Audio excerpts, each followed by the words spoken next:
Hallelujah. सो चलते हैं हम बुक ऑफ एक्ट्स में चैप्टर 2 में। प्रेरितों की किताब उसका दूसरा अध्याय। तो पहली आयत ऐसा कहती है, जब पेंतिकोस्त का दिन आया तो वह सब एक जगह इकट्ठा थे। When the day of Pentecost had fully come, they were all in one accord in one place. सो पेंतिकोस्त जो शब्द है ग्रीक में, वो एक ज्यूइश फेस्टिवल है। The word Pentecost is a Jewish festival, और जो पेंतिकोस्त है इसका मतलब होता है 50। and this word Pentecost means 50. और जब हम पुराने नियम में देखते हैं तो ये जो पर्व था, this was called feast of weeks, और ज्यूइश भाषा में इसको शैवुअत भी कहा जाता है। In the Old Testament, we see this was called सप्ताह का त्योहार या Shabbat. और ये आप इसको लय व्यवस्था 23 में पढ़ सकते हैं। इसके बारे में अगर आप लिख रहे हैं तो लिख लीजिए, लय व्यवस्था 23 और व्यवस्था विवरण डिटोनॉमी 16 9-10 में आप इसको पढ़ सकते हैं। You can read this in Leviticus 23 or Deuteronomy 28. एक बहुत ही इम्पॉर्टेंट बात इस पेंटिकॉस्ट की ये है कि ये 50 दिन बाद, जो पास ओवर है उसके 50 दिन बाद ये मनाया जाता है। An important thing about this festival is that it's celebrated 50 days after the Passover. आप जानते हैं पास ओवर को क्या हुआ था? You know what happened on the Passover? जब मृत्यु का वो दूत मिस्र के सारे पहलौठों को उसने मारा, तो परमेश्वर ने अपने लोगों को बोला कि तुम एक मेमना लेना और उसका जो लहू है उसका अब दरवाजे के बाहर चौखट पे लगाना, और जब वो दूत आएगा तो वो जब उस लहू को देखेगा तो वो पास ओवर हो जाएगा या वहाँ से वो चला जाएगा। The Lord had instructed the Israelites, take a lamb, slay the lamb and put the blood of the lamb on the doorpost, and when the angel of death comes and strikes the firstborn of Egypt, but he will see the blood on the doorpost of Israelites, the angel of death will pass over. आप सबको मेरी volume आ रही है? क्योंकि बहुत सारे comments आ रहे हैं। Please increase volume team, if you can increase the volume. Okay, so ये जब पास ओवर उस दिन हुआ और जो यहूदी लोग फसा का वो पर्व मनाते हैं, पास ओवर का वो पर्व मनाते हैं, उसके 50 दिन बाद ये पेनिकॉस्ट, ग्रीक में इसको पेनिकॉस्ट कहते हैं मगर ज्यूज इसको शैवुअत कहते हैं, वो वाला ये पर्व है। On the day of Pentecost, which is 50 days after the Passover, is called the festival of weeks or Shabbat in Greek. सो इसमें जो फसल की कटनी करी जाती है उसको मनाया जाता था, मगर साथ में उस जब इज़राइल के लोग थे, जब उनका छुटकारा उस मृत्यु के दूत से हुआ, उसके 50 दिन बाद सिनाई पर्वत में परमेश्वर ने मूसा को 10 आज्ञाएं दी थी।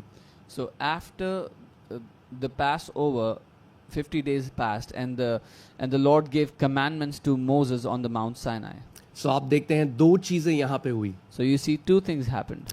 एक तो इज़राइली इसको मनाते हैं क्योंकि वो सेलिब्रेट करते हैं, जो कमांडमेंट, जो 10 आज्ञाएं दी गई उसको सेलिब्रेट करते हैं। So the Israelites celebrate this for the 10 commandments that were given to them. और साथ में जो पहला फर्स्ट फ्रूट वो यहोवा को चढ़ाते थे, ये उसको भी दर्शाता है, उसको भी ये लोग सेलिब्रेट करते हैं। And also the first fruit they offer to the Lord, that also they celebrate. और एक्सोडस 19 में आप पढ़ सकते हैं कैसे परमेश्वर ने जो 10 आज्ञाएं हैं वो सिनाई पर्वत में अपने लोगों को दी। And you can read that in Exodus 19 how the Lord gave them the 10 commandments.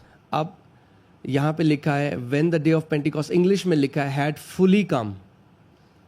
In English it says जब पूरी तरह से वो पेंतिकुस्त का दिन आ गया.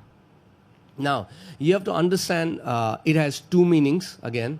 इसके दो मतलब है आपको समझना मैंने है. आपको एक अध्याय में बताया था कैसे क्रोनोस और काइरोस, जो टाइम के लिए लिखा गया बाइबल में, ग्रीक दो अलग अलग शब्द हैं, क्रोनोस और काइरोस। In chapter 1 I had told you how there are two words for time, Chronos मैंने and आपको बताया था Kairos. क्रोनोस घड़ी के समय की तरह है जो पृथ्वी का समय है, और काइरोस परमेश्वर का वो नियुक्त समय है। Chronos is the watch time or the time on the earth. Kairos is God's time or the appointed time of God. सो यहाँ पे क्या हुआ, when the day of Pentecost had fully come, यानी पूरी तरह से सूरज आ चुका था, ये आधी रात नहीं थी, जल्दी सुबह नहीं थी, ये तब की बात बता रहा है। क्रोनोस के हिसाब से पूरी तरह से सूरज आ चुका था। So, जब when the day of Pentecost had fully come, when the sun had risen, it was not early, but it was fully risen. मगर अब अगर हम आत्मिक इसको देखें, when Pentecost had fully come, यानी जब परमेश्वर का वो समय वो पूरा आ चुका था। But if we see it in the spirit manner, then when the day had fully come, when God's timing, God's appointed timing had fully come. ये हम गलातियों 4:4 में भी देखते हैं, Galatians 4:4, when Bible says when the fullness of time had come, God sent his son, born of a woman, born under law. So fullness of time had come. गलातियों 4:4 में वचन कहता है, जब समय पूरा हुआ और परमेश्वर ने अपने पुत्र को भेजा जो एक कुंवारी से व्यवस्था के अधीन जन्मा, जब समय पूरा हुआ। ओके, सो हम इस बात को समझते हैं, ये वो समय था जब क्रोनोस और काइरोस दोनों एक जगह आए और वो बिल्कुल right exact God appointed moment था।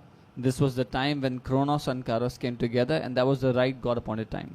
ओके, अब इसके बाद हम देखते हैं वे सब एक जगह इकट्ठे थे। Now we see they were all gathered in one place. One accord and one place. वो एक मन थे और एक जगह पे थे। ये जो शब्द वन अकॉर्ड है, ये शब्द होमो यानी वैसा ही, और थुमाडॉन यानी एक माइंड का होना, एक आत्मा का होना, एक मन का होना, उसको दर्शाता है। This word is homothumadon, which is the same mind, the same spirit, the same heart. और ये क्यों बहुत ज़रूरी है? And why is it so important? अगर आप NIV बाइबल पढ़ेंगे तो उसमें ये यूनिटी ये हटा दिया है कि they were all in one accord, और ये ऐसा है जैसे सबसे इम्पॉर्टेंट जो चीज़ थी इस आयत में वो न्यू इंटरनेशनल वर्जन ने हटा दी। In the NIV, you see they have removed this place, this thing that they were in one place in one accord, and this is the most important thing that they have removed. यहाँ पे पवित्र आत्मा हमें ये सिखाना चाहता है कि वो केवल एक जगह में कुछ लोगों का इकट्ठा होना काफ़ी नहीं है। ये इम्पॉर्टेंट है जब लोग एक जगह में इकट्ठा होते हैं, मगर केवल एक फिजिकल स्पेस में इकट्ठा होना काफ़ी नहीं है। The Holy Spirit wants to teach us that it's not enough to just gather physically in one location. वो केवल एक जगह इकट्ठा नहीं थे, They weren't just gathered in a place, मगर वो एक मन के, एक आत्मा के भी थे। but they were all one heart, one spirit. अगर मैं इसको ऐसा कह सकूं, unity is the foundation for every revival. If I can say it like this, एकता हर एक बेदारी के पीछे नींव है। आमीन। अगर हम भजन संहिता 133 उसकी पहली आयत में देखें तो उसमें लिखा है, क्या ही भली और मनोहर बात है जब भाई लोग आपस में एक होकर रहें, एक, there is unity among brothers, क्योंकि ये उस तेल के समान है जो उंडेला गया। जब भी आप देखोगे there is unity, there is oil that flows. Psalm 133, it says, how good and how pleasant it is for brothers to dwell together in unity. It is like precious oil. When they gather together in unity, it's like a precious oil. Amen. And वहाँ पे Bible कहती है, परमेश्वर का वचन कहता है, there God has commanded blessing. And the Bible says, परमेश्वर ने वहाँ पर आदेश दिया है आशीषों के होने के लिए।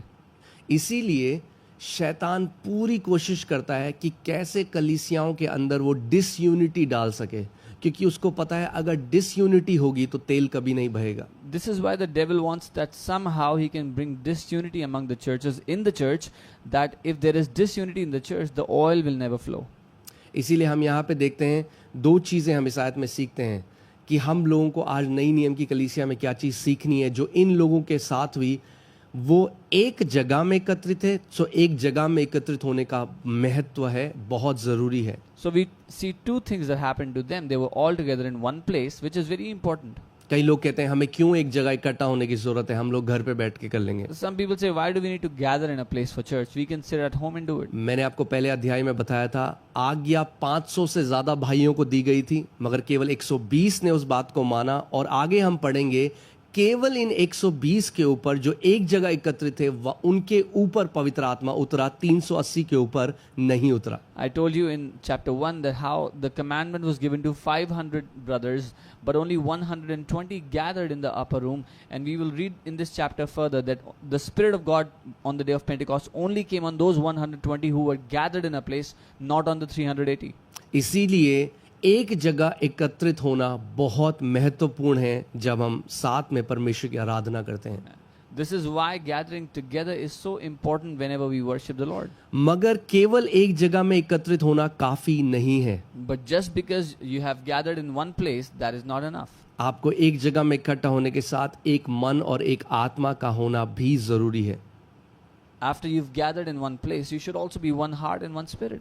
कई लोग जब इस बात को समझ जाते हैं कि अगर एक जगह में हम एकत्रित होते हैं और हम एक मन के हैं, एक हृदय के हैं, तो वहां पर पवित्र आत्मा को उंडेले जाने से कोई नहीं रोक सकता. When some people understand that we must gather in one place and we must be one heart, no one can stop the outpouring of the Holy Spirit in that place. इसीलिए मैंने जैसे आपको बताया कि we have to long for unity in the spirit. Therefore, as I had told you, हमें चाहत होनी चाहिए पवित्र आत्मा में कि हम एक हैं साथ में.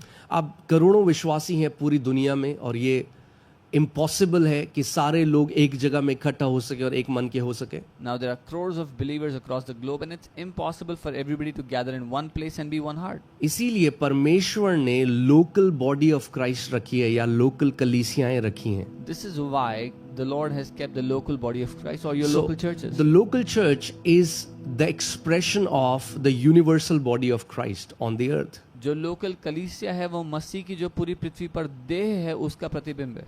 Amen. So इसीलिए बहुत ज़रूरी है. मैं फिर इसमें डीप में एक स्क्रिप्चर में अगर हमें बहुत टाइम लग जाएगा अगर मैं यहाँ ज़्यादा रुकूंगा तो, मगर मैं फिर यही बात में एम्फसाइज करना चाहता हूँ कि एक जगह गैदर होने का, एक जगह इकट्ठा होने का बहुत महत्व है. क्योंकि जब हम देखते हैं ये हुआ, विश्वासी और भी थे 380 जो घर पे बैठे थे या वो मंदिर में रहे होंगे पेंटिकॉस्ट मनाते हुए, मगर वो नहीं आए, उन्होंने यीशु की आज्ञा को नहीं माना और उनके ऊपर पवित्र आत्मा नहीं उतरा. केवल इन 120 के ऊपर उतरा जो इकट्ठा थे एक जगह में. So the other 380 disciples must have been in their houses or maybe in the temples celebrating the day of Pentecost. They did not obey the commandment. They did not come together. They were not in one accord in one place. So the Holy Spirit did not come upon them. The Holy Spirit came upon these 120. और यही प्रभु यीशु मसीह की प्रार्थना थी जब उसने अपनी सेवा पूरी करी. और जॉन 17 में, यूहन्ना 17 में जब उसने पिता से प्रार्थना करी, उसने ये प्रार्थना करी, Lord, let they may be one as we are one. And this was the prayer of the Lord Jesus in John 17 when he had finished his ministry. He said, प्रभु जैसे हम एक हैं वैसे ये भी एक हों. Amen.